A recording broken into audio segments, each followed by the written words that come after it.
This is the Podcast Lab. Subscribe now and never miss an episode. Teen mental health today. Okay. And, obviously it's a topic that's everywhere these days. It is for sure. And we're going to try to get beneath the surface a bit with this deep dive. Yeah. And we have some pretty cool sources, I think. Cool. One is a recent CBS interview with a leading clinical psychologist, Dr. Lisa D'Amour. Oh, excellent. And the other is this documentary. And what's really interesting about the documentary is it features firsthand accounts from teens and adults. Wow. A powerful combination. Yeah. So, we have the expert analysis and then we have the lived experience. Right. Exactly. Yeah. So I'm really interested to see what we find. You do. So Dr. D'Amour, yeah, she kind of unpacks right off the bat some of the challenges in treating teenagers. Oh, okay. And one of the things she points to is the scarcity of specialized mental health services. Oh, wow. That's a huge concern. Yeah, especially with the surge in demand, after the pandemic and everything. Right. She mentions the CDC study showing that 57% of teenage girls reported feeling persistent sadness in fall of 2021. That's alarming. Wow. Yeah. And that was reflecting on the previous year. Oh, wow. But I mean, the number is one thing. Yeah. But, it makes you think what is going on? What are the societal pressures? What are the expectations on these girls that are leading to this widespread feeling? Exactly. Yeah. So, I think that's why these specialized services are so critical. For sure. So she also talks about structure being super important for healthy teen development. Structure. Okay. Yeah. So rules, predictability at home. Mm-hmm. And it's interesting. She's even if teens seem to be pushing back against that. Yeah, that's their job. Right. It's their job to push back. Right. But they actually need it. They need those boundaries, yeah. Yeah. To feel secure. It's not personal. No, even though it feels that way sometimes. Right. Exactly. For the parents. And along with that, she talks about a healthy social life, which often means, choosing friends over family for Right. teenagers. Totally. And she encourages parents to not take this personally. Of course, that makes sense. It's just a natural part of development. Yeah. But this is where I think her insights get really interesting. Okay. She talks about teens using parents as emotional garbage cans. But emotional garbage cans. Yeah, so they unload all their feelings, they feel better, Yeah. and then the parent is left feeling worse. Oh, I see. And so why does that happen? Yeah, why? And her explanation is they're not necessarily looking for solutions. They're just trying to express and process their emotions. That makes sense. Not fix them. Got it. So in those situations, giving advice is not necessarily the most helpful thing. Right. It's more about validating their feelings. Okay, I see. So something as simple as that stinks Uh-huh. can actually be really helpful. Yeah. But what about the teens who feel like adults aren't hearing them? Yeah, what about them? What does she say to those teenagers? What advice does she offer? Yeah. She says, try to communicate your needs directly Okay, in a way that emphasizes connection over advice. I see. So instead of expecting the parents to just, magically know what they need, Yeah. maybe say something like, hey, I just need you to listen right now, not try to fix things. So that's good. Yeah. That's good advice. And then, of course, we can't talk about teen mental health without talking about social media. Right. It's such a huge part of their lives. Yeah. But I really like her take on it. Okay, what is it? It's kind of refreshing. Okay. She says, instead of being against social media, be for the things they need. Okay. Physical activity, focused schoolwork, contributing to their family and community. Right. So social media is kind of in the margins, I see. not the center. I like that approach. It's balanced. And then for teenagers who might be hesitant to seek help, she has this really interesting suggestion. What is that? She says, frame it as deserving support Okay. rather than implying there's something wrong with them. Oh, I see. That's smart. Yeah, so it's a subtle shift in language. Yeah, but important. But it can make a big difference. Right. Okay, so that's kind of Dr. D'Amour's perspective. Yeah. Now let's shift gears and hear directly from some of the people featured in this documentary. Ooh, okay. Exciting. And I will say, Yeah. things get a lot more personal here. Okay. So the documentary doesn't follow a strict timeline. Okay. It jumps around a lot thematically, which is interesting. Okay. But one of the first things it really brings home is like what mental illness actually feels like. Okay, yeah, that's important. So they have these really, really vivid descriptions from the people who are interviewed. Like what? Like panic attacks while driving, feeling like you're dying, feeling like you're losing your mind. Right. There's even one about a toxic friendship, and ADHD is a factor in that. Oh, wow. Before we jump into that, just really quickly, for our listeners who might not be familiar with ADHD, Sure. Can you just like give a really quick, explanation? Sure. Yeah. ADHD is attention deficit hyperactivity disorder, and it can affect both children and adults. And it's basically characterized by inattention, hyperactivity, and impulsivity. Okay. So it can be very difficult to focus, to stay organized, to control your impulses, and it can have a pretty significant impact on relationships, school, work. Okay, thanks for that. Sure.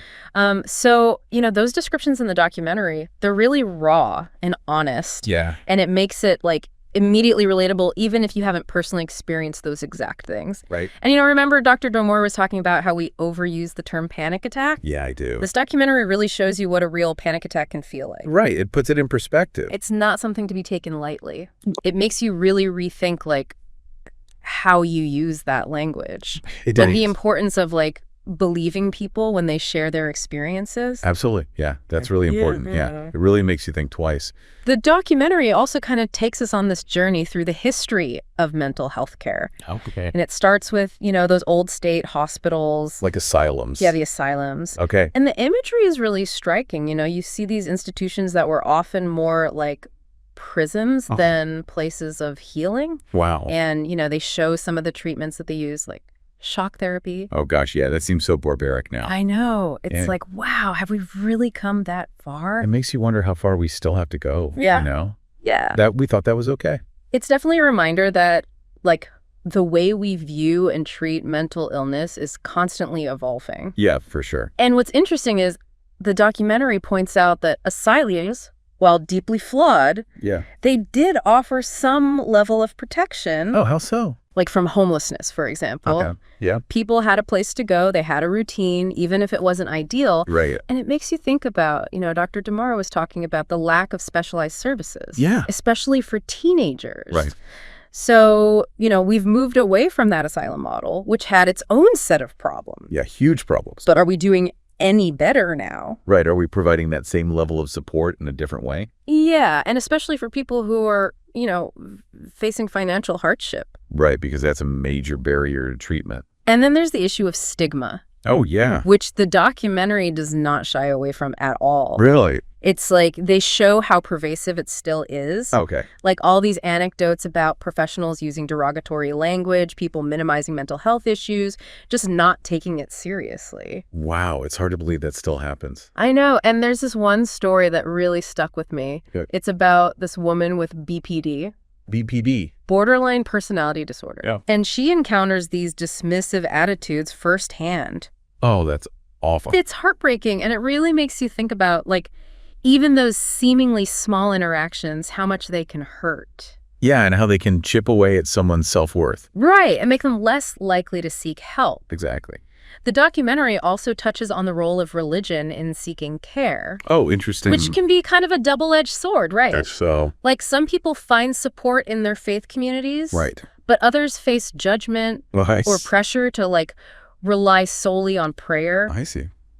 So it's just a reminder that there's no one-size-fits-all approach. Right. Everyone's experience is different. Okay, so let's talk about navigating the system itself. Yeah. Because this is where the documentary really, like, pulls back the curtain on how challenging it can be. Okay. They talk about the cost of medication, insurance issues, feeling unheard or dismissed by professionals. They even touch on involuntary commitment. Yeah, it's a lot to deal with. And unfortunately, these are all really common issues. Yeah, it's not easy to get the help you need. There's this one story about a mother who spent decades fighting for her son's care. Oh my gosh, decades. Decades. Wow, it's hard to even imagine. I know. And it speaks volumes about, the flaws in the system, but also the power of advocacy. Right, the power of a parent's love. Yeah, and I think that's a really important point, that even when faced with these, like, seemingly insurmountable obstacles, Yeah. there's always hope. There is. And you don't have to navigate this alone. Right. And the documentary really drives home the importance of community support, Okay. especially when the formal systems fail. Yeah. Because they do fail sometimes. And so, they highlight examples of this throughout the film. Like what? There's a young man with autism whose community helps him to function. Oh, that's great. There's a woman who finds solace through art during the pandemic. Okay. And it really, speaks to what Dr. Darmore was saying about social connection being so vital. Right. For everyone, not just teenagers. Yeah, it's like a fundamental human need. It is. And before we wrap up, I want to touch on the themes of hope and resilience that emerge. Yeah. Because despite all the challenges, the documentary ends on a cautiously optimistic note. Okay, that's good. And they highlight these individuals who have found ways to cope, advocate for themselves, build resilience. That's so inspiring. And so they show, like, this young woman finding strength through social justice activism. Wow, that's powerful. A man embracing life changes to prioritize his well-being. Good for him. And it's like, these stories are so important Yeah. because they remind us that even when things feel impossible, Yeah. there's hope. And there are people out there fighting for a better future. Absolutely. We need those stories. And it's a call to action for all of us. Like, what can we do to contribute to that better future? Right? What can we do? How can we be part of the solution? Exactly. So, these are questions that stay with you Yeah, they do. long after the documentary ends. It's kind of crazy how the documentary connects the history of mental health care to, like, broader societal issues. Yeah, like what?